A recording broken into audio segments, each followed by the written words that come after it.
ஸ்ரீ குருப்யோ நமஹ. தெய்வத்தின் குரல் மூன்றாம் பகுதி 292வது தலைப்பு. ஒரே எழுத்தாலான ஸ்லோகம். இங்கே யா, மா, நீ, ளி, கா, நா என்ற 6 எழுத்துக்களை திருப்பித் திருப்பிச் சொல்லி செய்யுள் செய்திருக்கிறது. சப்த சித்திர காவியம் என்பதாக இப்படி சில அக்ஷரங்களை வைத்துக்கொண்டே சப்தஜாலம் பண்ணுவதில் ஒன்று சமஸ்கிருதத்தில் சொல்கிறேன். மித்ராத்ரி புத்திர நேத்ராய திரையீசாத்ரவ சத்ரவே கோத்ராரி காத்திர ஜத்ராய கோத்ராத்ரே தே நமோ நமஹா. இது ஈஸ்வரன் விஷ்ணு இருவருக்கும் பொருந்துமாறு செய்த ஸ்லோகம்.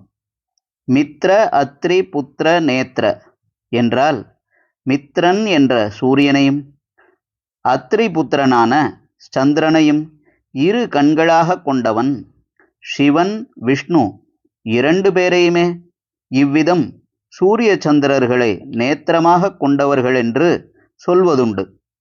திரையீசாத்ரவ சத்ரு என்றால் வேத சத்ருக்களான அசுரர்களின் சத்ரு. இதுவும் இருவருக்கும் பொருந்துவதே. கோத்ராரி கோத்ரஜத்ர என்றால் மலைகளுக்கு சத்ருவான இந்திரனுடைய குலத்தில் பிறந்த தேவர்களை ரட்சிப்பவர்.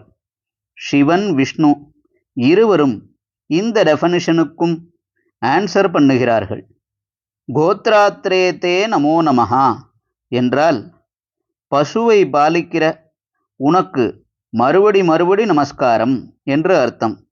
பசுபதியான பரமேஸ்வரன், கோபாலனான மகாவிஷ்ணு இருவரும்தான் இவ்வாறு நமஸ்காரத்துக்கு பாத்திரமாகிறார்கள். இதையெல்லாம் விட அர்த்தம் சொல்ல ரொம்ப கடினமாக ஒரே ஒரு எழுத்தை வைத்தே ஒரு ஸ்லோகம் சிசுபாலவதத்தில் மாகன் பண்ணி இருக்கிறான். சீதை தவை எடுக்கச் சொன்னாளென்றால் இவன் ஒன்றை வைத்தே முழு ஸ்லோகம் செய்திருக்கிறான். சொல்வதற்கே சிரிப்பாக இருக்கிறது. தாத்ததோ துத்த துத்தாதி தாத்தாத்தோ துததீததோ துத்தாதம் தததே துத்தே ததாத தததோ ததஹா. கொடுக்கிறவர்களுக்கு கிருஷ்ண பரமாத்மா தானும் அருளை கொடுக்கிறார். கொடுக்காமல் கெடுக்கிறவர்களுக்கு தானும் கொடுக்காமல் கெடுதலே செய்கிறார் என்பது தாத்பரியம். ஹரஹர சங்கர, ஜெய ஜெய சங்கர. தெய்வத்தின் குரல் மேலும் ஒலிக்கும்.